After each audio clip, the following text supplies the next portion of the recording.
திருவாரூர் சுபா சமையலில் புதினாவில் தொக்கு செஞ்சுருக்கேங்க.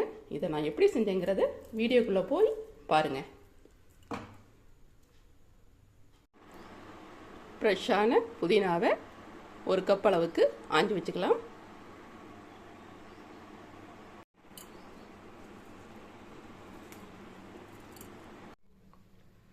புதினாவை ஆஞ்சி எடுத்து க்ளீன் பண்ணி எடுத்துக்கிட்டேன். அடுத்தது புதினா தொக்கு செய்ய தேவையான பொருட்களை பார்க்கலாம். இதுதான் புதினா தொக்கு செய்யறதுக்கு தேவையான அளவுகள். இந்த அளவுகளை கிச்சனில் வதக்கும் போது சொல்கிறேன். வாங்க புதினா தொக்கு செய்யறதுக்கு கிச்சனுக்கு போகலாம். ஸ்டவ்வில் கடாய் வச்சுருக்கேன். அடுத்தது எண்ணெய் சேர்த்துக்கலாம். ஒரு 3 ஸ்பூன் அளவுக்கு எண்ணெய் சேர்த்துக்கலாம். முதல்ல நம்ம சேர்க்க வேண்டியது ஒரு 10-15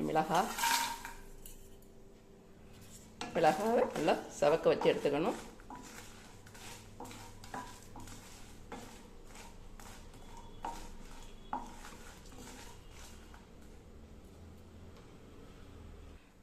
மிளகாய் இந்த ஸ்டேஜில் செவந்துருச்சு. இதை அப்படியே எடுத்து வச்சிடலாம். அடுத்தது கட்டி பெருங்காயம் ஒரு துண்டு. பெருங்காயம் பொரிஞ்சோன்னு இதையும் எடுத்துடணும்.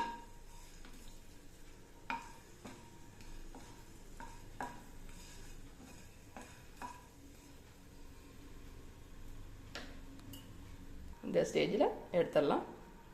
அடுத்தது நம்ம சேர்க்க வேண்டியது கருப்பு உளுந்து ஒரு 75 கிராம். வெள்ளை உருட்டை விட கருப்பு உளுந்து ரொம்ப ஹெல்த்தானதுங்க. அதனால தான் கருப்பு உளுந்து சேர்க்குறேன்.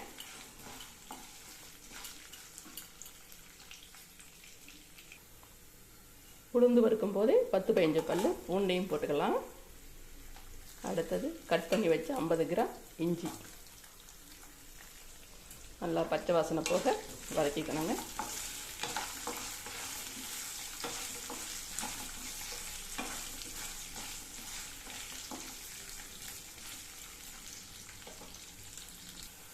மூணும் நல்லா செவந்து வர ஸ்டேஜில் ஒரு எலுமிச்சைப்பழம் சைஸில் புளியை சேர்க்கணுங்க. துண்டு துண்டாக பிச்சு வச்சுருக்கேன். அதையும் சேர்த்து நல்லா வதக்கிக்கணும். புளி எந்த அளவுக்கு சேர்க்குறோமோ அந்த அளவுக்கு புதினா தொக்கு ரொம்ப டேஸ்ட்டாக இருக்குங்க.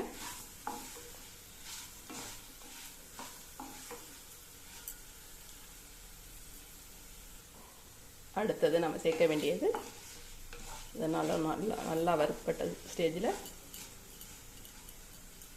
ஒரு கப் அளவுக்கு புதினாவை சேர்த்துடலாம்.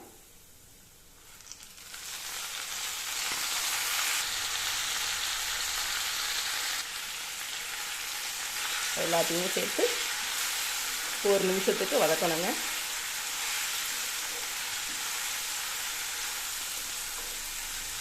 சமையலோட பேசிக் தெரியணும்னா திருவாரூர் சுபா சமையலை சப்ஸ்கிரைப் பண்ணிக்கோங்க. உங்கள் ஃப்ரெண்ட்ஸுக்கும் உறவினர்களுக்கும் ஷேர் பண்ணுங்கள்.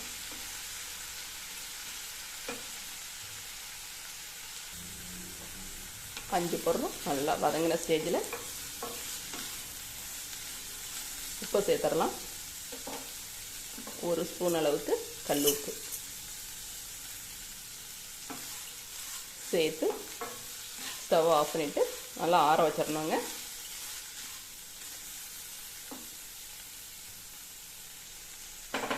இது கூட மிளகாவும் பெருங்காயத்துண்டையும் சேர்த்துடலாம். சேர்த்துட்டு நல்லா ஆற வச்சிடணும். அப்படியே பிளேட்டுக்கு மாற்றிடலாம்.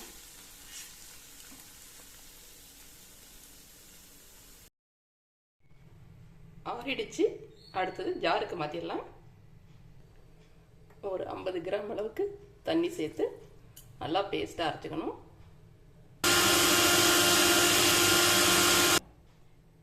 இந்த அளவுக்கு வந்திருக்கு. அடுத்தது ஜார் கழுவுன தண்ணியும் கொஞ்சம் எடுத்து வச்சுருக்கேன். அடுத்தது தாளிக்கும் போது அதையும் சேர்க்கணும்.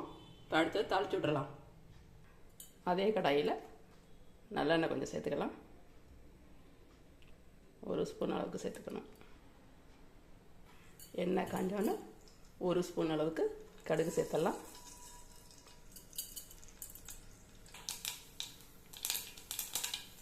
அடுத்தது ஒரு கத்து கருவேப்பிலையும் சேர்த்துடலாம். அடுத்தது அரைச்சி வச்ச புதினா பேஸ்ட்டையும் சேர்த்துடலாம். அது கூடயே ஜார் கழுவுன தண்ணியும் சேர்த்து நல்லா கலந்து விட்டுக்கணும். இந்த புதினா தூக்கு வந்து 1 மாதம் இருந்தாலும் கெட்டு போகாதுங்க. ஃப்ரிட்ஜில் ஸ்டோர் பண்ணி வச்சுக்கிட்டிங்கன்னா இட்லி தோசைக்கு வெரைட்டி ரைஸ்க்கெல்லாம் ரொம்ப செட் ஆகுங்க. இது வரைக்கும் நீங்கள் ட்ரை பண்ணலைன்னா ஒரு வாட்டி ட்ரை பண்ணி பாருங்கள், செமையாக இருக்குங்க.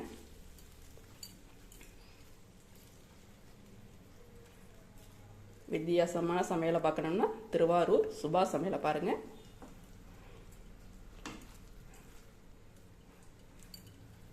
ரொம்ப எண்ணெய் சேர்க்க வேண்டியதில்லை.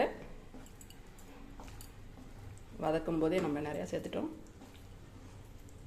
கெட்டு போகாதுங்க. புளி போட்டதுனால, புளியெல்லாம் நல்லா வதக்கி போட்டதுனால கெட்டு போகாது.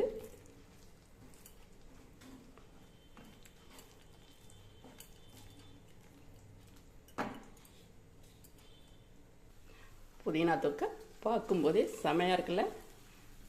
இட்லி தோசைக்கும் சைட் டிஷ்ஷுக்கும் சாப்பிடும்போது ரொம்ப செமையாக இருக்குங்க. இதை அப்படியே வேறு பாத்திரத்துக்கு மாற்றி வச்சிடலாம். ஏற்கனவே நல்லா வதக்கினதுனால ரொம்ப வதக்கணும்னு அவசியம் இல்லைங்க, எடுத்து வச்சிடலாம். திருவாரூர் சுபா சமையலை பார்த்துட்டு லைக் பண்ணுங்கள், சப்ஸ்கிரைப் பண்ணுங்கள், கமெண்ட் பண்ணுங்கள், ஷேர் பண்ணுங்கள். மீண்டும் அடுத்த ஸ்பெஷல் ஐட்டத்தோடு நாம் சந்திப்போம்.